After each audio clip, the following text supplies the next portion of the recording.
শুরু করছি প্রিয় রাগিনী গল্পে 2 নম্বর পর্ব। লেখনীতে লামিয়া ইসলাম শাম্মী। তাদের বিজয়ের উল্লাসে বাড়ির সব লোক বাগানে বেরিয়ে এলো। লামিয়া, তায়েবা, মাহিরার লামহা চিৎকার চেঁচামেচি করছে, হাসাহাসি করছে। ঠিক তখনই পেছন থেকে ঝাঁটা হাতে হাজির হলেন লতিফা বেগম। সবার আগে গিয়ে রাশেদ, হামিদা আর আরিফের পিঠে ঠাস ঠাস করে কয়েকটা বাড়ি বসালেন। বাড়ি খেয়ে হাসতে থাকা তিনজনের মুখ হঠাৎ করে থমকে গেল। তারা দাঁড়িয়ে রইল গম্ভীর মুখে। এমন দৃশ্য দেখে লামিয়া, লামহা, তায়েবা আর মাহির একসাথে চিৎকার করে দৌড় দিল। লামিয়া বলল, পালা সবাই, নয়তো এই ঝাঁটাওয়ালি আমাদের ভর্তা বানিয়ে ফেলবে আজকে। লতিফা বেগম রাগে গর্জে উঠলেন, আল্লাহর সকালে উঠেই সব শুরু করেছিস? আজকে তোদের একদিন কি আমার একদিন? বলেই তিনি তাদের পিছু নিয়ে দৌড়াতে লাগলেন। পিছন থেকে রাশেদ মুখ গম্ভীর করে বলল, মেজমা, তাহলে আমাদেরই বা মারলে কেন? শাড়ির আঁচল কামড়ে টেনে নিয়ে লতিফা বেগম বললেন, ছোটরা ঝগড়া করছিল আর তোরা তাদের উস্কে দিচ্ছিলি তাই। তাদের এই কাণ্ড দেখে খান পরিবারের সবাই হেসে উঠল। রাশেদ, হামিদা আর লতিফা ভ্রুকুচকে তাকালো পিছনের দিকে। এবার হামিদা খেয়াল করলো সাফওয়ানকে। কত বছর পর প্রিয় মানুষটিকে সামনে দেখছে সে। আগের চেয়ে আরো সুন্দর হয়েছে সাফওয়ান। বাদামি চোখ, কুচকুচে কালো চুল, পরনে কালো টি শার্ট আর ট্রাউজার। হেসে হেসে সবার সঙ্গে কথা বলছে। সাফওয়ানও তাকালো হামিদার দিকে। চোখাচোখি হতেই হামিদা লজ্জায় চোখ ফিরিয়ে নিল। পাশ থেকে শারমিন হেসে বলল, ও গড, খুব ইন্টারেস্টিং ব্যাপার তো, আমার ভীষণ দারুণ লেগেছে। বলেই সে হাসতে লাগলো। তার কথা শুনে রাশেদ চোখ তুলে তাকালো, দেখলো শারমিনের হাসি মুখ। চোখাচোখি হতে শারমিন হালকা একটা হাসি দিল, কিন্তু রাশেদ তাড়াতাড়ি মুখ ফিরিয়ে নিল। শারমিন সেটা দেখে মন খারাপ করলো। ওদিকে এখনো লতিফা বেগম ঝাঁটা হাতে দৌড়াচ্ছেন লামিয়া, মাহির, তায়েবা আর লামহার পেছনে। আনিসুল সাহেব হেসে শফিকুল খানকে বললেন, চল আমরা সবাই একটু বাইরে ঘুরে আসি। শফিউর সাহেব একটু দ্বিধা করে বললেন, কিন্তু তখনই হামিদ সাহেব বললেন, আরে এসব কোনো ব্যাপার না, মাঝে মধ্যে এমন হয়। বলেই বাড়ির সব কর্তারা বাইরে বেরিয়ে গেলেন। এদিকে তায়েবা আর লামহা দৌড়ে বাসার ভেতর ঢুকলো। লামিয়া ছুটে গিয়ে লুবনা বেগমের পিছনে দাঁড়ালো। লুবনা বেগম হেসে বললেন, আহা ভাবি, ছোট মানুষ তাই এমন করেছে, আর করবে না। পিছন থেকে আজমেরি বেগম হাঁক ছাড়লেন, খবরদার মেজো বউ, আমার নাতনির গায়ে হাত দিবা না কইলাম। যদি হাত দিছো তাইলে আজকে একখান বিরাট বড় ফাটাফাটি হইব। লতিফা বেগম থেমে গেলেন। বিরক্ত হয়ে বললেন, আম্মা, আপনি সবসময় বাচ্চাদের মতো কেন করেন? আর এগুলো কি পড়েছেন? আপনার জন্যই সব কয়টা বান্দর মাথায় উঠেছে। আজমেরি বেগম গম্ভীর হয়ে বললেন, খবরদার আমার ক্যাশন নিয়ে কিছু বলবি না কইলাম। লুবনা বেগম পিছন থেকে লামিয়ার মাথা বের করে বলল, আহা দাদি, ওইটা ক্যাশন না, ফ্যাশন হবে। আজমেরি বেগম দাঁত কেলিয়ে হেসে বললেন, ওই একই। এবার লতিফা বেগম বিরক্ত হয়ে থেমে গেলেন। লামিয়া সুযোগ বুঝে দৌড়ে ঘরে ঢুকে গেল। তার পিছন পিছন হামিদাও। মনেরা বেগম এসে বললেন, মেজো ভাবি, জানেন তো লামিয়া কেমন? থাক আর রাগ করবেন না, চলুন সকালের খাবারের আয়োজন করি। বলেই বাড়ির সব কর্তীরা রান্নার আয়োজন শুরু করলেন। এক এক করে সবাই বাড়ির ভেতরে প্রবেশ করলো। এদিকে রাশেদ বাড়ির দিকে যাচ্ছিল। হঠাৎই টের পেল তার হাতে কেউ টান দিল। পিছনে ফিরে দেখলো শারমিন তার হাত ধরে আছে। রাশেদ ভ্রুকুচকে বলল, হাত ধরেছেন কেন? হাত ছাড়ুন। অবাক হয়ে শারমিন বলল, আপনি আগে আমায় তুই করে বলতেন, আর এখন হঠাৎ আপনি করে বলছেন কেন? রাশেদ হাত ছাড়া দিয়ে কাছে গিয়ে হিসিয়ে বলল, আমি তাকেই তুই করে বলি যাদের আমি ভালোবাসি, যারা আমার আপনার সবচেয়ে কাছের মানুষ। শারমিন থমকে গেল, বলল, তাহলে আমি কি?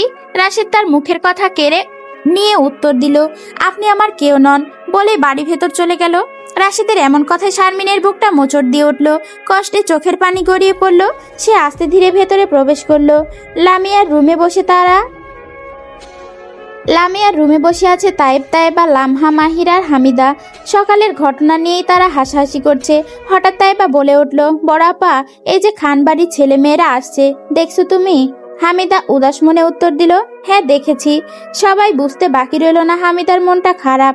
খাটে আদাস অবস্থায় মাহিরের গায়ে পা দিয়ে হেলান দিয়ে বসেছিল লামিয়া। হঠাৎ ধাক্কা দিয়ে বলল, এই হাত বাড়িয়ে আমার আবেগটা দে। মাহির হাত বাড়িয়ে বাদামি রঙের গিটারটা লামিয়ার হাতে দিল। গিটার নিয়ে লামিয়া ওড়না দিয়ে তারগুলো মুছতে লাগলো। মাহির প্রশ্ন করলো, তুই দেখছিলি সবাইকে? গিটার মুছতে মুছতে লামিয়া বলল, না। এরপর টুংটাং করে বাজাতে শুরু করলো।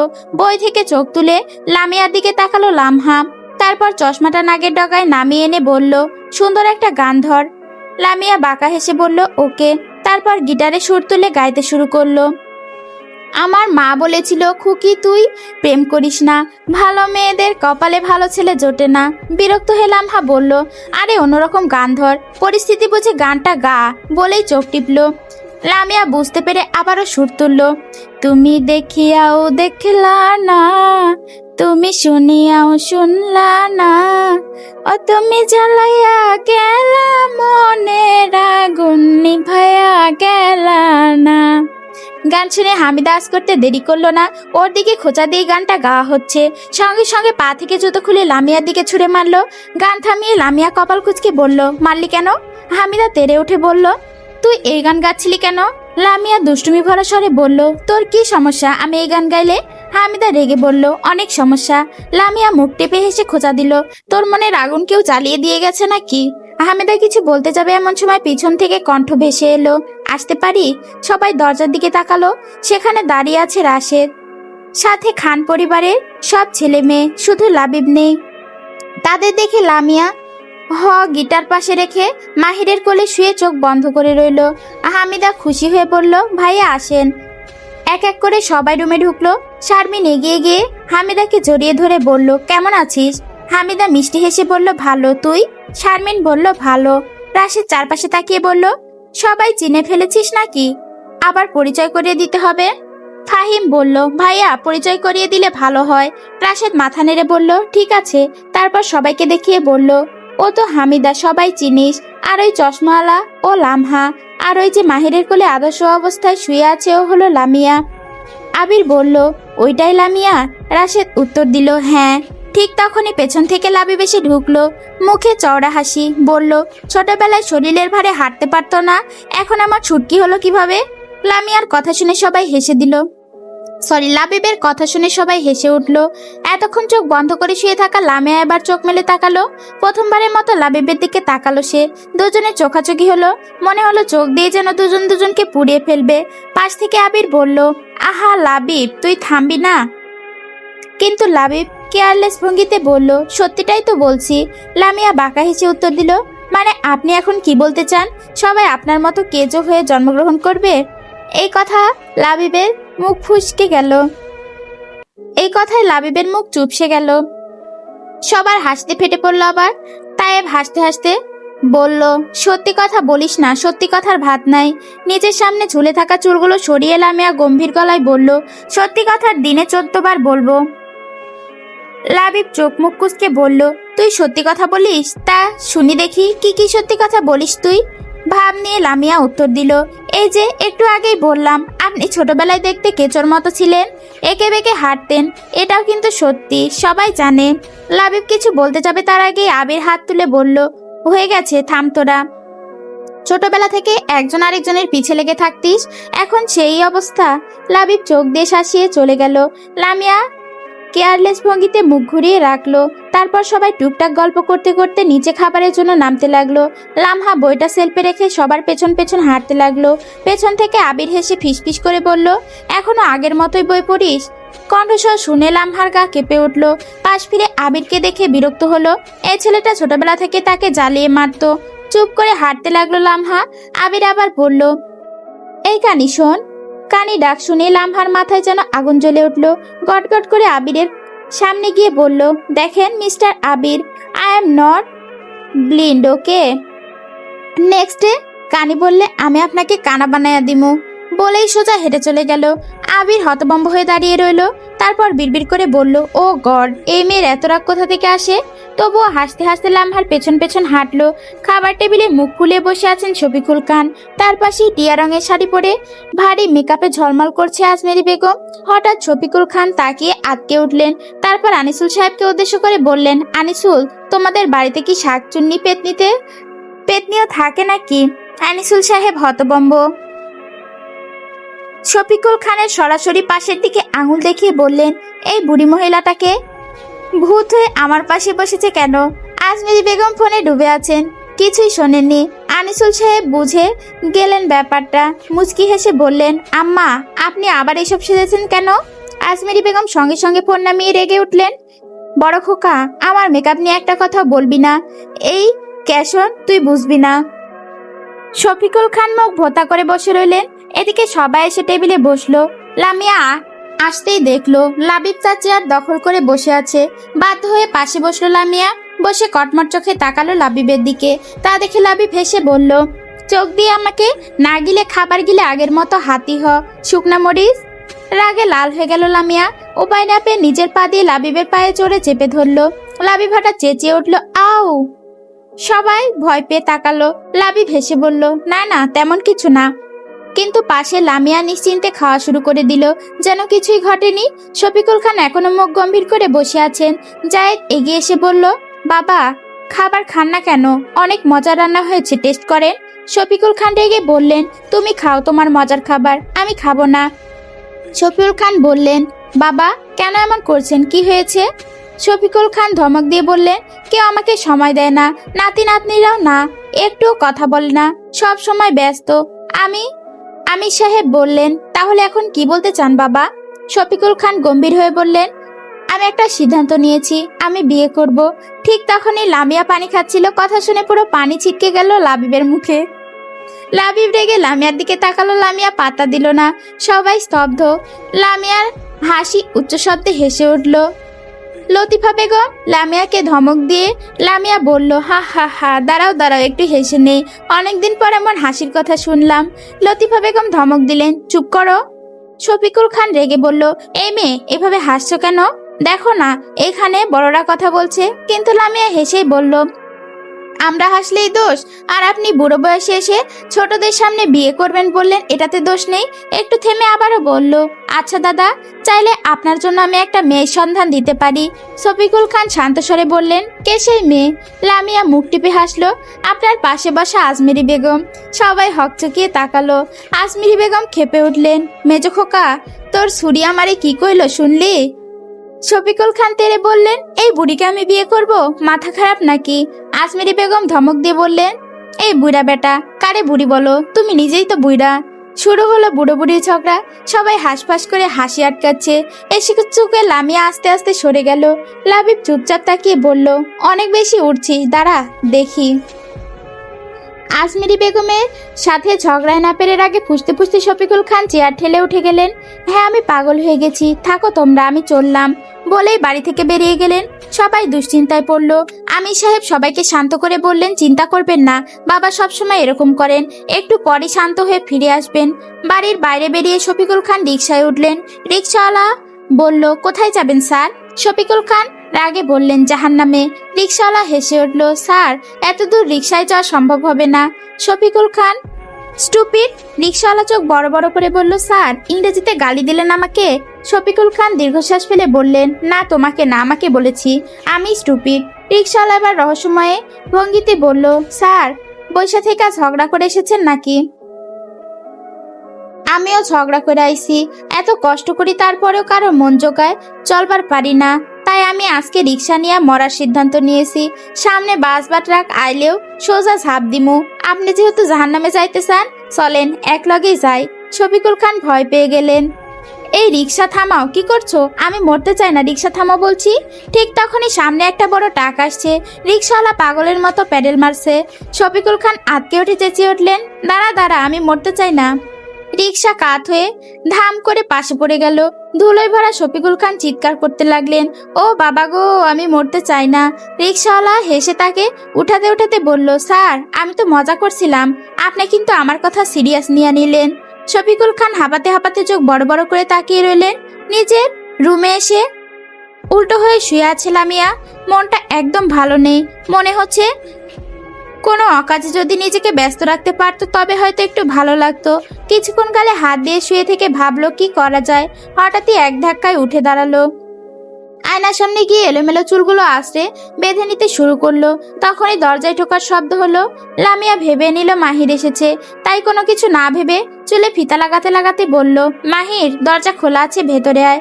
কথা শেষ হতে না হতেই ভেতরে ঢুকলো লাবিব। কিন্তু লামিয়া তা খেয়াল হলো না। সে ভেবেছিল মাহির কিংবা তাইবা এসেছে, তাই পেছনে না তাকিয়ে বলতে লাগলো, শোন, আজকে কিন্তু একদম দারুণ একটা প্ল্যান আছে। কথা শেষ করতে না করতে হঠাৎ পেছন তাকালো। তাকাতেই ভ্রুকুসকে বলল, কি চাই? কোনো উত্তর না দিয়ে লাবিব ঝড়ের গতিতে এসে খপ করে লামিয়ার লম্বা বেনি টেনে ধরলো। আচমকা এমন আঘাত পেয়ে লামিয়া একটু পিছিয়ে গেল। লাবিব শক্ত করে চুল ধরে বলল, সাহস খুব বেরিয়েছে তাই না? রাগে গলা কাঁপতে কাঁপতে লাগলো লামিয়ার। চুল ছাড়ুন, না হলে খুব খারাপ হবে। কিন্তু তার কথায় কান না দিয়ে লাবিব আরো জোরে চুল টেনে ধরলো। তারপর বলল, কি করবি? আর আমাকে পা দিয়ে চেপেছিলি কেন? এবার সত্যি সাংঘাতিক রেগে গেল লামিয়া। কেউ তার চুলে হাত দেবে এটা সে সহ্য করতে পারে না। দাঁত কিরমির করে বলে উঠল, লাবিব ভাই প্লিজ চুল ছাড়ুন, প্লিজ। কেউ আমার চুলে হাত দেখ, সেটা আমার একদম পছন্দ না, প্লিজ ছাড়ুন। লাবিব আস্তে করে চুল ছেড়ে দিল। লামিয়া চুল ছাড়া পেয়ে লাবিবের থেকে দূরত্ব বজায় রেখে বলল, দ্বিতীয়বার এমন সাহস দেখাতে আসবেন না। আমি সে নই, এটা ভুলে যাবেন না। বলেই চলে গেল লামিয়া। লাবিবের শান্ত দৃষ্টিতে লামিয়ার দিকে তাকিয়ে দীর্ঘশ্বাস ফেলে চলে গেল নিচের রুমে। লামিয়া আয়নার সামনে দাঁড়িয়ে নিজের চুল ঠিক করে কাঁধে ব্যাগ নিয়ে বেরিয়ে গিয়ে মাহিরকে ডেকে বলল, তোর বাইক বাহির কর, আজ ভার্সিটিতে যাব। মাহির বাইক আনতে এগিয়ে যেতেই ঘড়ির দিকে তাকালো লামিয়া। আশেপাশে তাকাতেই চোখ আটকে গেল 3 তলার বারান্দায়। লাবিব দাঁড়িয়ে তাকিয়ে আছে লামিয়ার দিকে।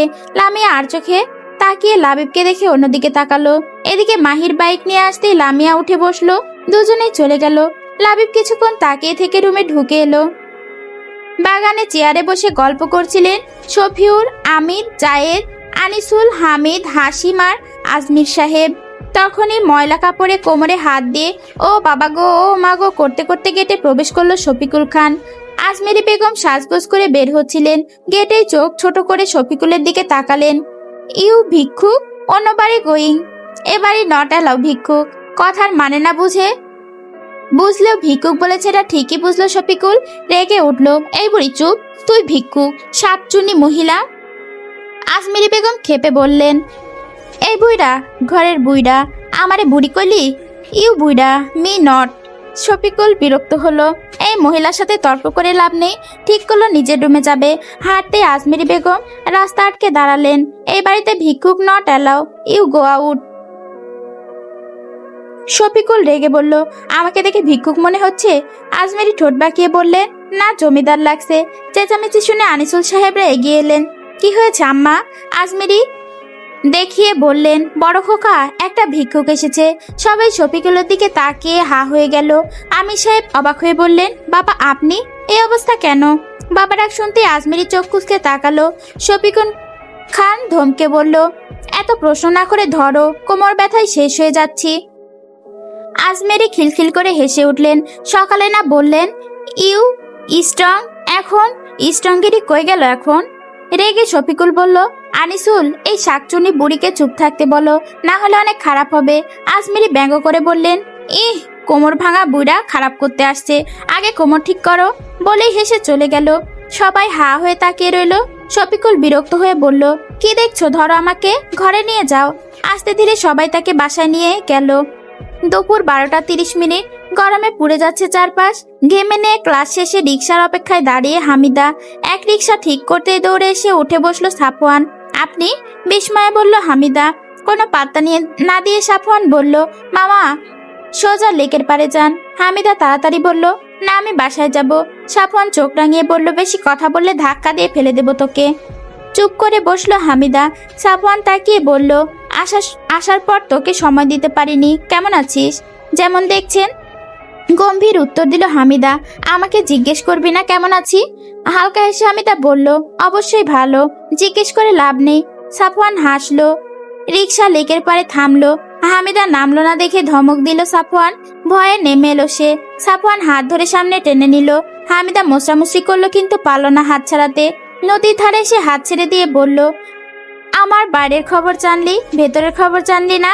হামিদা চুপ করে বসে আছে। তা দেখে সাফওয়ান হামিদার পাশে বসে মাথা রাখলো তার কোলে। হামিদা চমকে উঠে তাকিয়ে আছে সাফওয়ানের দিকে। তা দেখে সাফওয়ান বলল, এভাবে তাকিয়ে আছিস কেন? আগে তো আমার মাথায় হাত বুলিয়ে দিতি, আজও কি দিবি? চোখ বেয়ে নেমে এলো জল, সেটা মুছে দিল সাফওয়ান। হঠাৎ হু করে কেঁদে উঠল হামিদা। সাফওয়ান হাসি দিয়ে বলল, আগে নাক সিটকিয়ে কাঁদতি, দেখি এখনো কি তেমনই। হামিদা ছোট ছোট ঘুষি মারতে লাগলো তার বুকে। সাফওয়ান জড়িয়ে ধরতে হামিদা ছটপট করলো। তা দেখে সাফওয়ান ধমক দিল, আবার ছটপট করলে পানিতে চুবাবো। শান্ত হলো হামিদা। সাফওয়ান তার মাথায় চুমু দিল। তুই জানিস তোকে দেখার জন্য আমি কতটা ছটপট করেছি? অভিমানী সুরে বলল হামিদা। আমি ওকে মিস করিনি, জানেন আমি কত কষ্টে ছিলাম। ভাবতাম আপনি হয়তো অন্য কাউকে বিয়ে করেছেন। সাফওয়ান জবাব দিল, তুই ছাড়া আমার হৃদয়ে আর কেউ জায়গা পাবে না। হামিদা উঠে বসতেই চাইলো, কিন্তু সাফওয়ান আরো জোরে জড়িয়ে ধরে বলল, এভাবে থাক, ভালো লাগছে। হামিদা হালকা হেসে সাফওয়ানকে জড়িয়ে ধরলো। সকল রাগ অভিমান ভেঙে গেল হামিদার।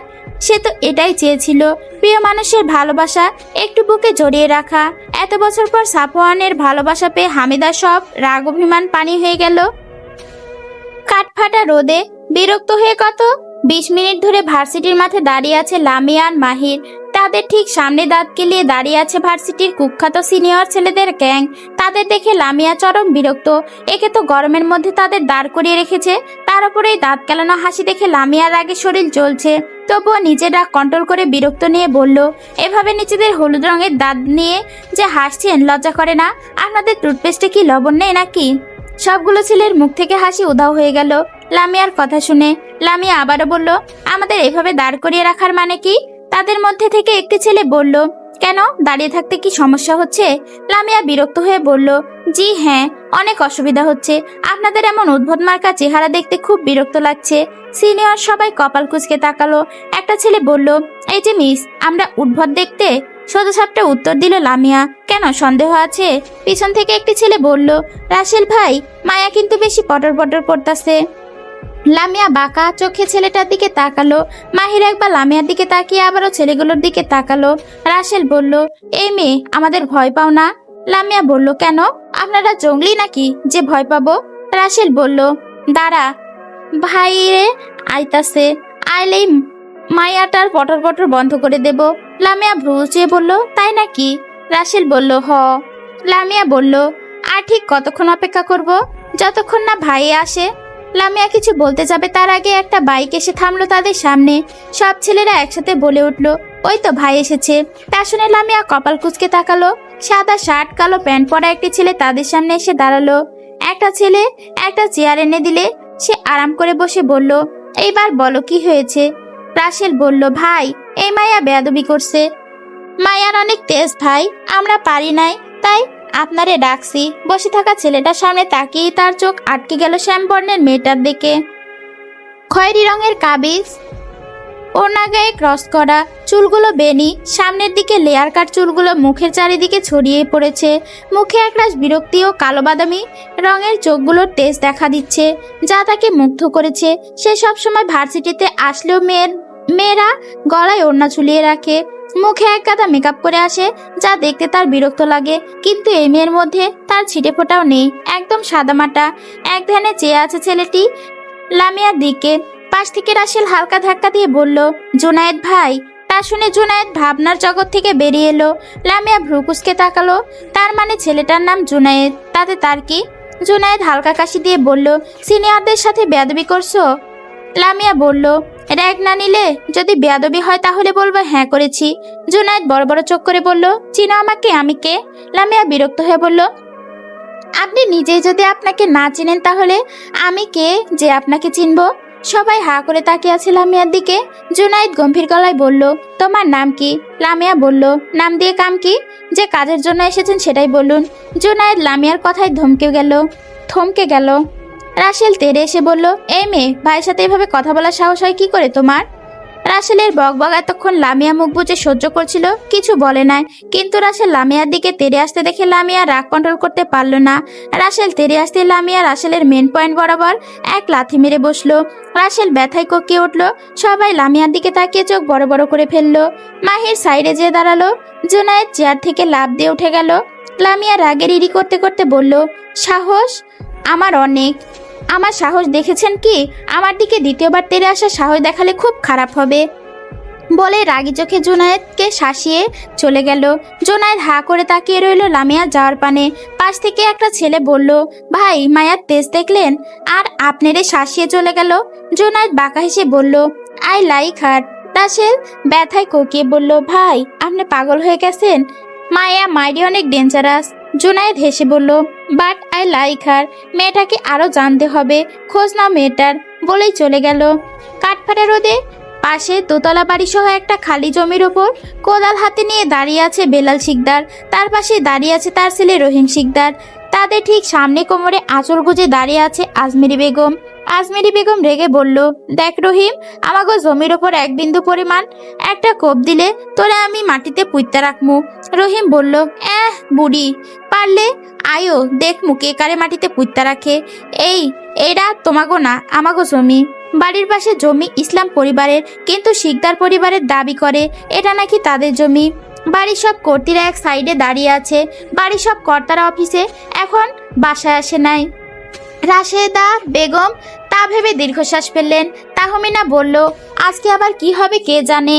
এই বেলাল শিকদার যে মানুষের জমি এত লোভ, মন চায় বেড়ার চুল ধরে টেনে ছিঁড়ে ফেলি। তখনই মাহির আর লামিয়া বাসায় এসে পৌঁছে চিল্লাচিল্লি শুনে সেখানে গেল। তাদের দুজনকে দেখে তাইবা দৌড়ে চলে গেল তাদের কাছে। লামিয়া জানতে চাইলে সব খুলে বলল। লামিয়া রেগে সেখানে গেল। সাহস কত তার প্রাণপ্রিয় জমির সাথে, প্রাণপ্রিয় জমির থেকে আবার মাটি নিতে এসেছে ভেবে আরো রেগে গেল লামিয়া। পেছন পেছন তাইবা আর মাহিরও। লামহা চোখে চশমা টেনে বলল, তোমরা টেনশন করো না, আর দেখো চলে এসেছে আমাদের বাড়ির বিখ্যাত 3 বিচ্ছুদের সর্দাররা। হামিদা হেসে বলল, এবার তো তাহলে আমরাই জিতবো। রাশেদা বেগম বললেন, 4 মাথা যখন এক হয়েছে তাহলে আর কারোরই কিছু করতে হবে না। বলেই সবাই সামনে তাকালো। রহিম আজমেরির কথা না শুনে মাটিতে কোদাল দিয়ে কোপ দিতে লামিয়া কোদাল ধরে ফেললো। লামিয়া কপাল কুঁচকে বলল, চাচা আপনি খুব ভালো করেই জানেন এটা আমাদের জায়গা, তাহলে সবসময় এখান থেকে মাটি কেটে নেন কেন? রহিম বলল, আইসে ওগো জায়গা, কান খুইলা শুন, এটা আমাগো জায়গা। আব্বা আপনি কিছু কর না কেন? বেলাল সাহেব লুঙ্গি তুলে বলল, এই সেরি, এইটা আমাগো শিকদার পরিবারের জমি, মানে আমাগো জমি। পাশ থেকে মাহির বলল, আপনাদের জমি তার প্রমাণ কি? রহিম বলল, দেখছেন আব্বা, দেখছেন, ওরা প্রমাণ চায়। বলেই শার্টের হাতা গুটিয়ে আবারও বলল, আব্বা আপনি খালি আদেশ দেন, হানে লাশ ফেলাইয়া দিমু। আজমিরি বেগম তেরে বললেন, ওরে আমার গোলাম রে, তুই লাশ ফেলাবি আর আমরা সাইয়া দেখুম? আয় খালি একবার, এই কোদালের বাড়ি একটা মাটিতে পড়বো না, আয় তুই। কি তুই আমার পোলারে কোদাল দিয়ে মারবার চাস? পিছন থেকে বেলাল সাহেবের স্ত্রী রহিমা বেগম বললেন। তার স্ত্রী অনেক মোটা শরীরের, ভারে হাঁটতে পারে না, তাই সবাই আলুর বস্তা বলে সম্বোধন করে তাকে। আজমিরি বেগম বললেন, ও আল্লাহ, ঝগড়া করবার পারবি না দেখা কি এখন এই আলুর বস্তারে মাঠে নামাবি? এই মুটকি সর কইলাম, সরে দাঁড়া, আমাকে জমির কষ্ট হইতাছে। রহিমা বেগম অনেক কষ্টে এগিয়ে এসে বললেন, এই বুড়ি কথা হিসেব করে ক, কিন্তু কইলাম। আজমেরি বেগম বললেন, ইউ স্টুপিড, ইউ যত নষ্টের গোড়া, তোর জামাই আর তোর পোলার কত বড় সাহস আমার জমিতে আইয়া মাটি তুললা লয়, সাহস কত? রহিমা বেগম বললেন, এই তোরা কি মনে করস তেজ তোগো আছে আমাগো নাই? শোন, বেশ কিছু করবো না, এমনে ধর্ম আর পায়ের নিচে হালামু। এই যে আমার এই শরীরটা দেখছস, এই শরীরটা এমন এক জাতা দিমু, গদ করে পেটের সব বাহির হইয়া যাইব। আজমেরি বেগম বলল, আহারে, ওই জাতটা দিব আর আমি আঙুল চুষমু, তোর ওই পেট ফুটটা করে সব তেল বাহির কইরা বাজারে বেচতা দিমু। রহিমা বেগম বললেন, ওরে আল্লাহ গো আল্লাহ, এ আমার পেট ফুটটা করব আর আমি চাইয়া দেখমু? ওই বুড়ি, ওই মাথা তুললা আমি যদি তোরে একটা আছাড় মারি, তুই কই যাইয়া পারবি? হিসাব আছে? লাস্টের কথা হাত ঝুলিয়ে বলল। আজমিরি বেগম রেগে বললেন, এই মুটকি, হাত নাড়াই কথা কবি না, হাত একবার ভাঙ্গা হালামু। তোর জামাই আর পোলারে সাবধান কইরা দিস কইলাম, আবার যদি আমাকে জমির মাটি নিবার আহে তাইলে ঠ্যাং কাটটা হাতে ধরাই দিমু, ওই ঠ্যাং নিয়ে আর হারবার পারবি না। ওকে, থ্যাংক ইউ। রহিমা বেগম চেঁচিয়ে উঠল, আহারে, আমার পোলার আর জামাইয়ের ঠ্যাং কাটবো আর আমি বইয়া থাকমু? গোষ্ঠী শুদ্ধা সবগুলোরে মামলা দিমু। ইউ আর কালপিট কথাটা আজমেরি বেগম বুঝে নাই, তাই সে রেগে বলল, তুই কি কইলি? কালকে আমার পিঠে কিলাবি আর আমি বইয়া থাকমু? তোর মুখ ধইরা আমি ভাঙ্গা দিমু। এই জমির থেকে তোরা কেমনে মাটি নেস, আজকে আমি দেখা ছাড়মু। You are underestimate. Rahima Begum হো হো করে হেসে বলল, মূর্খ বেডি, I kill you. Azmir Begum বলল, I love him. Rahima Begum বলল, I hate you, I hate you. Rahima বেগমের সাথে তাল মিলিয়ে তার ছেলে বলল, হ হ, I hate you. Azmir Begum, Lamia, Mahir, Tayeb, তাইবার দিকে তাকিয়ে বলল, তোরা দাঁড়ায় দাঁড়ায় কি দেখোস? তোরা তোর দাদির প্রতিশোধ দিবি না? লামিয়া এগিয়ে এসে বলল, আহা দাদি, তুমি এমন গরিব ছোট লোকদের সাথে মুখ লাগাচ্ছ কেন? ওরা তো ছোট লোক, দেখো না বারবার অন্যের জমি নিজের নামে করে, গরিব তো। তায়েব এগিয়ে এসে বলল, ঠিকই তো দাদি, ওই গরিব ছোট লোকদের সাথে আমাদের কি যায় বলো? রহিম রেগে বলল, এই এই তোরা কাগজ ছোট লোক কোষ? ছোট লোক হইল তোরা। মাহির শান্ত গলায় বলল, আমরা তোদের মতো ছোট লোকই করে অন্যের জিনিস টানাটানি করি নাকি? রহিম দাঁত চেপে বলল, দেখ তোরা বেশি কথা বলিস না, কিন্তু বেশি বাড়াবাড়ি করলে আমার মারে দেখছস না, তোগো ওপর ঢিলা ময়রা ফালাই দিমু। তাই বা হো করে হেসে উঠল, ঢিলা মারার আগে তুই উঁচা করতে পারিস কিনা তাই দেখি, পরে দেখমু ঢিলা মারার সময় তোর মা তোর ওপর পড়ে গেলে আর তুই শহীদ হয়ে গেলি। পাশ থেকে মাহির খিলখিল করে হেসে বলল, ঠিকই তো বলেছিস, পরে চারদিক ব্রেকিং নিউজ হবে। শিকদার বাড়ির ছেলে বেলাল শিকদারের একমাত্র ছেলে রহিম শিকদার আলুর বস্তা অন্যের উপর ঢিল মারতে যে সে অবস্থা নিচে নিজেই চাপা পড়ে শহীদ হয়ে গেছে। সবাই হেসে উঠল। রহিম কিছু না পেয়ে কান্নায় ভেঙে পড়ল। আব্বা, আপনি আমারে কম কম খাওয়াইবেন এখন থেকে, বলেই ভোবো করে কান্না করতে করতে দৌড়ে চলে গেল। পিছন থেকে সবাই আবার হেসে উঠল। রহিমা বেগম হাত ঝুলিয়ে বলল, তোদের আমি দেখে নিব, বলেই তার ভারী শরীর টেনে আস্তে আস্তে চলে গেল। সাথে বেলাল সাহেবও সরে গেলেন। আজমেরি বেগম খুশিতে নাতি নাতনিদের কাঁধে হাত দিয়ে রেখে বিজয় উল্লাস করতে করতে বাড়ির দিকে চলে গেলেন। নিজের রুমে গিয়ে লামিয়া লম্বা শাওয়ার নিয়ে খেয়ে বিছানায় শুয়ে পড়ল। সে আজ ভীষণ ক্লান্ত। চোখ বুঝতেই সকালের কিছু অতীত ভেসে উঠতে লামিয়া ফট করে তাকিয়ে উঠে বসলো। পাশ থেকে পানি নিয়ে খেয়ে হাতের উল্টো পিঠ দিয়ে মুখ মুছে গায়ে এলিয়ে দিয়ে এলো বিছানায়। অফিসে বসে একরাশ বিরক্তি নিয়ে বসে আছে লাবিব। দেশে এসেছে গত 1 বছর পর। ভেবেছিল একটু ঘুরবে, বন্ধুদের সাথে আড্ডা দিবে, কিন্তু তার বাবা জোর করে অফিসের সব দায়িত্ব তার ঘাড়ে চাপিয়ে দিয়েছে। এই নিয়ে লাবিব ভীষণ বিরক্ত। সব কাজ শেষ করে ক্লান্ত শরীরে বাড়ির পথে রওনা দিল। বাড়ি ফিরে ফ্রেশ হয়ে বিছানায় গায়ে এলিয়ে দিয়েছিল, হঠাৎ ফোন বেজে উঠল। ফোন কানে দিতেই তার ঠোঁটের হাসি ফুটে উঠল। কিছুক্ষণ কথা বলে ফোন রেখে ঘড়ির দিকে তাকালো। বিকেল 4:30 বাজে। মনে হলো একটু ঘুমালে ভালো লাগবে। কিছু না ভেবে সে ঘুমিয়ে গেল। ওদিকে ঘুম থেকে উঠে লামিয়ার কোনো কিছু ভালো লাগছিল না। বিরক্ত মুখে সে এক মগ চা বানিয়ে নিল। হাতে গিটার নিয়ে ছাদে উঠে গেল শেষ বিকেলের উপভোগ করার জন্য। ছাদে গিয়ে দেখলো তার আগে শারমিন, লামহা, হামিদা, মাহির, তায়েব, তাইবা, ফাহিমার, হাফসা সবাই বসে আছে। লামিয়া হাতে গিটার দেখে হাফসা অবাক হয়ে বলল, তুমি গিটার বাজাতে পারো? হামিদা গর্ব করে বলল, শুধু গিটার না, আমাদের লামিয়া খুব ভালো গানও গাইতে পারে। হামিদার কথা শুনে সবাই খুশিতে চিৎকার করে বলল, তাহলে প্লিজ একটা গান শোনাও। লামিয়া হেসে মাথা নাড়ালো, ঠিক আছে।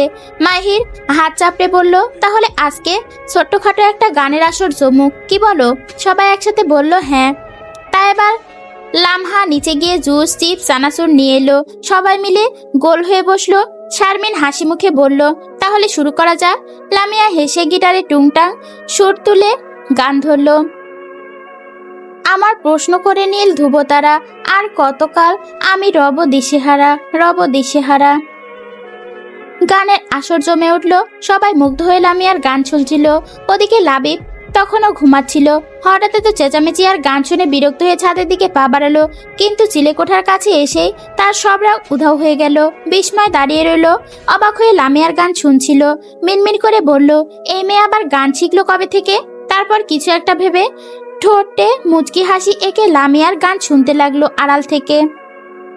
চারপাশে মৃদু বাতাস বইছে। সন্ধ্যার আকাশটা যেন অন্যরকম শান্তিতে ভরে আছে। সবাই চুপচাপ হয়ে বসেছিল। হঠাৎ মাগরিবের আজান পড়তে একে একে সবাই নিচে নেমে গেল, শুধু লামিয়া বাদে। নামাজ শেষে রাশেদা বেগম সবাইকে ডাক দিলেন।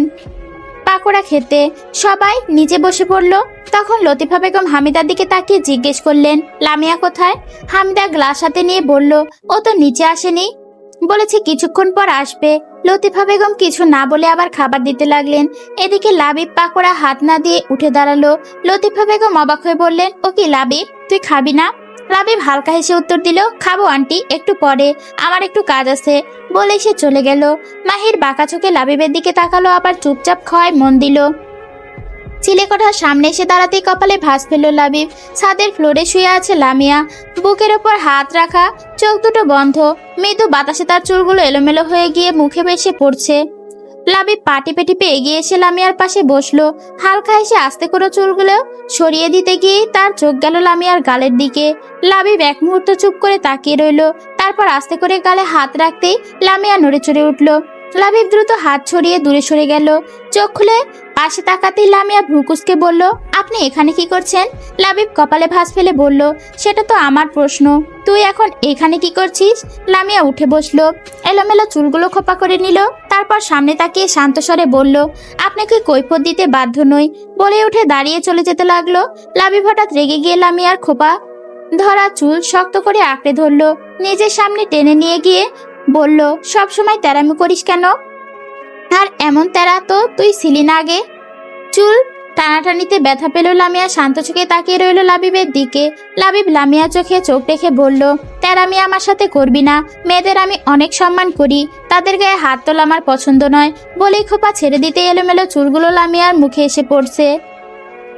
তারপর ভয় দেখানো ভঙ্গিতে বলল, এই চুল খোলা রেখে এতক্ষণ ছাদে বসেছিলি, তোর ভয় হয় না? যদি জিনভূত এসে তোকে নিয়ে যেত? জানের ভয় নাই, মরার কি এত শখ? লামিয়া বাঁকা হেসে চুলগুলো আবার খোপা করে গিটার হাতে নিল। শান্ত চোখে লাবিবের দিকে তাকিয়ে বলল, আমি ভোরের ঝরা পাতা, আমার মরার কিসের ভয়? বলেই ছাদের সিঁড়ি ধরে নেমে গেল। লাবিব লামিয়ার চলে যাওয়ার দিকে তাকিয়ে রইল নিঃশব্দে। অতটা চেঞ্জ কিভাবে হতে পারে একটা মানুষ, তা ভেবে পায় না লাবিব। নিজের রুমে ঢুকে দরজা বন্ধ করলো লামিয়া। কিছুক্ষণ থ হয়ে বসে রইল। ছাদে বসে শুয়ে থাকার কারণটা, শরীরটা চুলকাচ্ছিল, তাই জামা নিয়ে বাথরুমে ঢুকে গোসল করতে চলে গেল। চায়ের কাপ হাতে নিয়ে ধীরে পায়ে রাশেদের রুমের সামনে এসে দাঁড়ালো শারমিন। দরজায় হালকা টোকা দিতেই ভেতর থেকে রাশেদ বলল, মা এসেছো, ভেতরে আসো। শারমিন কোনো কথা না বলে আস্তে পা ফেলে রুমে ঢুকলো। ভেতরে ঢুকতেই তার চোখ হা হয়ে থেমে গেল। একটু আগে অফিস থেকে ফিরে মাথা ধরেছে বলে আনোয়ারা বেগমকে চা দিতে বলেছিল রাশেদ। তারপর রুমে এসে গোসল করে ফ্রেশ হলো। এইমাত্র বের হয়েছে ভেজা চুল মুছতে, পরনে শুধু শর্ট প্যান্ট। রাশেদ ভেবেছিল তার মা চা নিয়ে আসবে, তাই পেছনে না তাকিয়ে বলল, মা এতক্ষণ লাগে চা দিতে? বলেই ঘুরে তাকাতেই চোখ পড়লো শারমিনের দিকে। হা করে তাকিয়ে আছে মেয়েটি। মুহূর্তেই ভ্রুকুচকে দ্রুত আলমারি খুলে একটা টি শার্ট বের করে পরে নিল। রাশেদ মুখ গম্ভীর করে বলল, আপনি আমার রুমে কেন? শারমিন চোখ নামিয়ে আসতে বলল, আপনার নাকি মাথা ব্যথা, তাই বড় মা আমাকে দিয়ে চা পাঠিয়েছেন।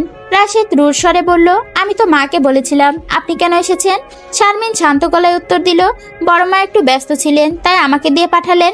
রাশেদ বিরক্ত হয়ে বলল, নিয়ে যান এই চা, আমি খাবো না। শারমিন বলল, কেন? আপনার তো মাথা ব্যথা, খেয়ে নিন না। রাশেদ গম্ভীর কণ্ঠে বলল, আমি খাবো না, নিয়ে যান। শারমিন কষ্টের স্বরে বলল, আমি নিয়ে এসেছি দেখে খাবেন না? রাশেদ ঠান্ডা দৃষ্টিতে তাকিয়ে বলল, আপনি যেমন ভাবেন।